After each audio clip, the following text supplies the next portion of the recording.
This is a movie about the fight against Alzheimer's. Yeah. These noble-ass scientists Yep. create terrible, awful-looking CGI sharks in the pursuit of science. So noble. Where are you putting ass when you say that? Noble ass or ass scientists? Right on the ass. I noticed something interesting this time around. Okay. This is not a man versus nature movie. This is a man versus God movie. His presence is felt. This is a religious film. I think I... Do you know what I'm talking about? Because immediately they talk about playing God. Oh, we're playing God. Yeah. And then what happens? He sends a storm immediately in the movie. And Stellar Skateboard, a.k.a. Stellan Skarsgård, when Samuel L. Jackson's like, what in God's creation? And Stellar goes, oh, not his, ours. And I thought to myself, and I was God like, was pissed. You modified the shark. You didn't create the shark. So, yes. God's over here like, yeah, ain't and me. That's okay. probably why he's like the first to get attacked by a shark. They say something pompous like that, and then immediately God reacts and says, no fucking way. And I'm like, that's gotta be by design. Yeah. Like, Jurassic Park was different. Jurassic Park was like, God is used as a metaphor for evolution. You know, life will find a way. Uh-huh. And he doesn't punish them directly for it. It's like their own kind of stuff gets back to him. Like John Hammond's own actions catch up to him in that movie. In this movie, God literally sends a storm to fuck them over, you know, and literally sends a shark to eat that guy's arm, you know. LL Cool J stabs a shark with a cross. You know, he might as well have shouted Jesus while he did it, you know. Right. You're right. I can't wait for the VeggieTales episode about the fable of Deep Blue Sea. I can't... And I'm the biggest motherfucker in the valley. This movie begins like a Friday the 13th movie, almost. It kind of fakes you out a little. Teenagers having fun, and it looks like they're like horny, and it looks like, you know, and it did look that way, yes. And it looks like they're going to get eaten by sharks. And the first line in this movie is one of the frat guys looking at the other guy saying, "We're having a party, man." Are they all just gonna bang in front of each other? Was that the goal? They're having a party, man. When you and I have a party, I make sure to look at you and say, "We're having a party." Yeah, it's true. Just so you know. And then you look at me during. But I'm not involved. I'm just like there. They kind of fake you out because then like it looks like the sharks can eat them all, and then Thomas Jane shows up and shoots him with the harpoon. And then it takes us to the corporate office where Saffron Burrows, who at the time of making this movie had to be about 26 or 27 years old, she flies in on a helicopter because she's a science lady. Oh yeah, she's important. She goes into the city to negotiate with Samuel L. Jackson and some corporate suit guy. They're like, one of your sharks got away. Not just any shark, one of the test sharks, like one of the ones that you fiddled with. Okay, we've had a few setbacks at the facility, but our research is too important to abandon. And they're like, but the stockholders aren't ba-ba-ba-ba-ba. And she was like, give me 2 days, I will show results that send your stocks through the roof. And they're like, well, okay, but we're going to send Samuel L. Jackson to live on the ocean with you for those 2 days to be sure. So Samuel L. Jackson gets flown out to the facility, a.k.a. Aquatica, where he sees Thomas Jane jump in the water with a shark to pull a license plate out of its mouth, a normal shark. They say it's a tiger shark. I thought so. Which is not true because tiger sharks are way smaller than that. They like made little stripes on the shark in the movie. Samuel L. Jackson is very impressed by Thomas Jane, the shark wrangler, who is also a criminal on probation and apparently serving on this program as part of his probation. I don't know what probation program there is that is like, all right, you can come out, but you have to work with sharks. Prison was too shallow for me. I want the deep ocean. Then we meet Stellar Skateboard, who is urinating into the ocean. And basically we just get like character intros here and there. We meet LL Cool J as the cook. There's a plot point where everybody leaves except for a skeleton crew on the weekends. Jump to when they call Saffron Burrows up to the deck, and it's a surprise party. And that's where we get our singular interaction between Samuel L. Jackson and LL Cool J. So it's the one time that two black people in this movie talk, and the one thing they talk about are white people. Yeah. Samuel L. Jackson plays a character who survived an incident in the Himalayas with some hikers. They got like avalanched in and trapped, and he's one of the ones that made it out. So people like know who he is. He's got this big famous survival story. And LL Cool J is like, we have enough ways of dying nowadays. Leave that stuff to the white folks, brother. He might as well give him a complicated handshake while he's at it, you know, like Obama style. One of the roughest days these characters are all ever going to go through. It's her birthday. Yeah, they have one last hurrah before they all die. They're talking about the process a little bit. Sam Jackson is like, I can't believe we've come this far without genetic tampering. And I'm like, yeah, they're definitely going to do some genetic tampering. Eventually, the day the experiment comes up, Thomas Jane goes underwater to catch one of the sharks for them to do the test. The sharks recognize the harpoon gun that he uses on them and swim backwards as if afraid of it. Sharks can't swim backwards. They physically can't. One of the funniest parts about that is that this movie is now positing the idea that sharks can't swim backwards because they're stupid. I can go this way? Whoa! The dolphins were right. Guys, watch this. The other sharks are like, you sorcerer, he's a witch. No. Let's not forget, these sharks are ambassadors of the Lord. Not only are these sharks smart, they're all mako sharks. You can find a video of them chasing, I think, a fish hook behind a boat on YouTube, and it's scary.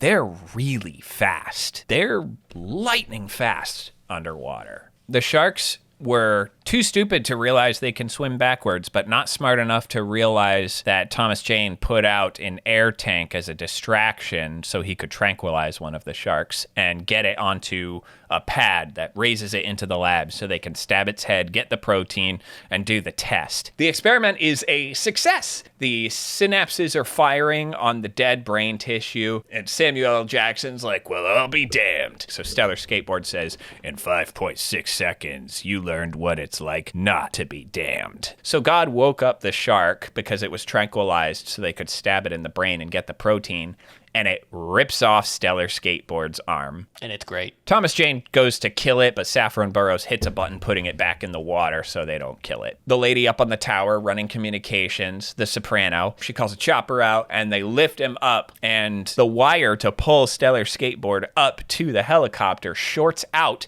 and he falls into the water. A shark grabs the gurney under the water and pulls the helicopter into the facility, killing the sopranos and just like taking out the entire surface level. They're like, oh, pull up so you can pull him out of the water. Too late. Shark got the gurney. They have the gurney. It's in the shark's mouth, and it tosses it into the glass looking out into the ocean in the lab where everybody is. These modified sharks have weird logic. That glass over there is man-made, so what should break it? A man. Guys, hear me out. For this plan to work, you gotta bite off this guy's arm and throw the gurney into the glass. Can't we just break the glass? You're not listening to me, Josh. You're not listening to me. It's a survival scramble from here on, with various characters getting picked off. LL Cool J, a shark, corners him in the kitchen until he has to climb into an oven to get away from it, and then the shark turns on the gas on the oven. Well, yeah, he wanted him extra crispy. Do you think the shark did it on purpose? Oh, absolutely. He wanted some extra crispy Cool J. LL Crispy J. Yeah. He says, you ate my bird, and throws the lighter at the shark, and all the gas goes off, and it blows the shark up. As far as like action movie quips go, that's a good one. So they're trying to figure out the best way to get to the surface without dying one way or another, by fire, by water, or by killing machine. Samuel L. Jackson can kind of tell everybody's getting like a little discouraged, and so he starts giving a speech about how, like, you think water's fast? You should see ice. It moves like it has a mind. And he gives everyone this really encouraging speech about how, like, we're not gonna like fight each other. We're gonna figure out a way to get out of here. First, we're gonna seal off this pool. And right when he says seal off this pool, a shark jumps out and eats him. And as Samuel L. Jackson is flying back into the water in the mouth of the shark, if you watch it in slow motion, he's like shrugging. Oh, that's what I get. What? I guess I'm out of this movie. Bye, guys. So he's toast. Everyone's really shaken up, and Tom Jane is like, our options are sharks or this. So he asks Michael Rappaport, hey, at what point is this part of the facility going to break? And when it breaks, what's going to happen? And so Michael Rappaport describes it, and it freaks everybody out even more. And Tom's just like, okay, well, that sucks. Do you want to be here for that? And everyone's like, no, we don't want to be here for that. So the group's like, all right, we have to climb up. So they get into this room where it's a ladder, a maintenance ladder that goes, it looks like it heads straight up to the top. And the top is on fire. And it's starting to flood the room. So the water's rising, and there's a visible shark in it as they're climbing up the ladder. Conveniently, the ladder breaks at a point, and it breaks in a way where it just kind of flops across the room. So everybody's hanging on the ladder for dear life. And Janice falls in the water.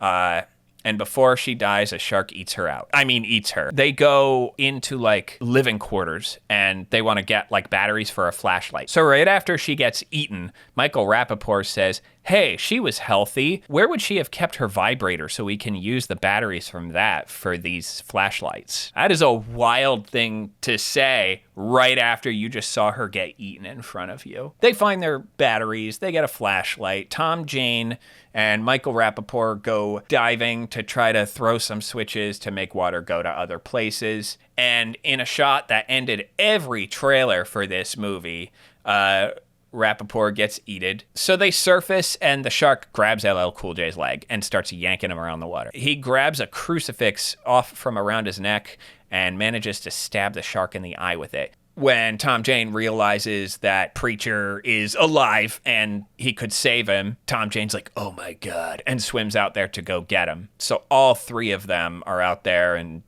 LL Cool J passes out because he lost a lot of blood and just got attacked by a shark. So he's unconscious.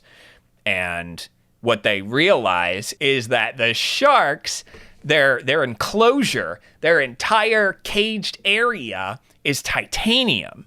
But they've been using the humans. See, this is how smart they are. They've been using the humans and flooding the facility and keeping them alive in order to sink the facility so that the top of the enclosure, which is not titanium, it is only made of steel, is all they have to break out of. And then Saffron Burrows goes, we have to kill her.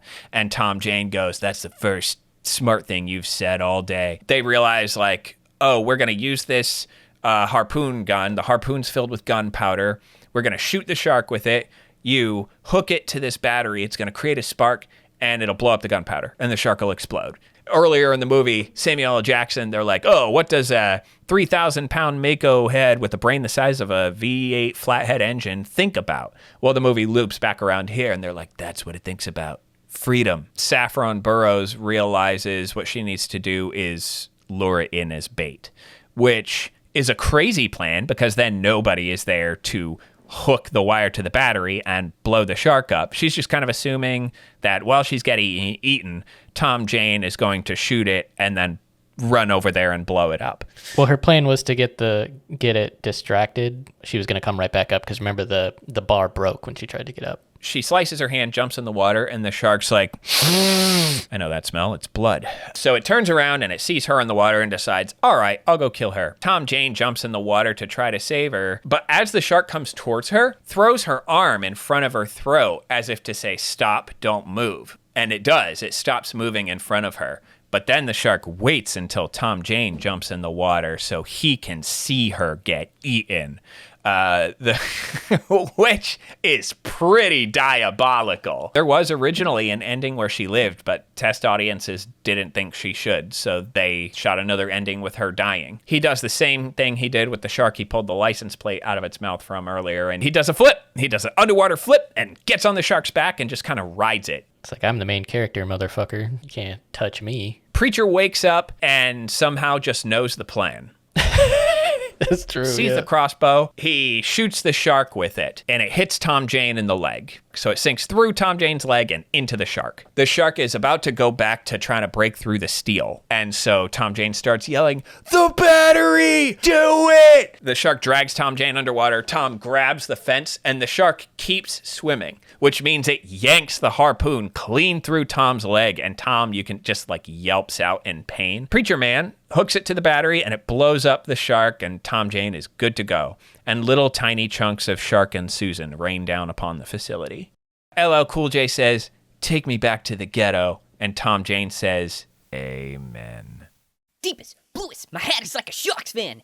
Deepest, bluest, my hat is like a shark's fin. Man-made terror, hungry jaws of death. Y'all don't cross my depths, I'll pause your breaths. I cause you to sink down 40,000 leagues, bleeding to death with no arms and short sleeves. My world's deep blue, killers gotta eat too. Looking for human flesh to rip my teeth through.